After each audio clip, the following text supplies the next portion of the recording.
Let's get ready with me for movie date. দুপুরবেলা শুয়েছিলাম, হঠাৎ বাইরে কিছু আওয়াজ শুনে বেরিয়ে দেখি দাঁতের লড়াই বিক্রি করতে এসছে। তাই আমিও স্যারের কাছে আবদার করে বসলাম, আমারও একটা চাই। বহু দিন হয়ে গেল দাঁতের লড়াই খাইনি। তো আজ একটা ছোট্ট মতো ফুল বানিয়ে দিয়েছিল আমাকে, যেটা আমি খেলাম, আর আমার সত্যি বলতে খেয়ে এত ভালো লেগেছে কি বলবো।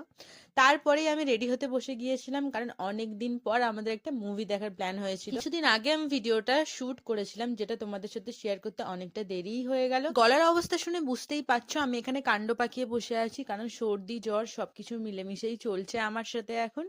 এই জামাটা নিয়েছিলাম আমাদেরই এখানে কসমো বাজার থেকে। জামাটা আমার দেখা মাত্রই খুব পছন্দ হয়েছিল, আর স্যাডেরও খুব পছন্দ হয়েছিল, তো সেই জামাটাই আমি এখানে পরলাম। এটা 2 পিস আছে, আর তার সঙ্গে এই ব্যাগটা। বহু দিনের ইচ্ছা ছিল ব্যাগটা কবে আমি আনপ্যাকিং করব, তো আজকে ফাইনালি আনপ্যাক করেও নিলাম আর নিয়েও। তো চলো আমরা ফাইনালি রেডি হয়ে গেছি, এটা হলো আমাদের দুজনের ফাইনাল লুক। দেখা হবে নেক্সট ভিডিওতে।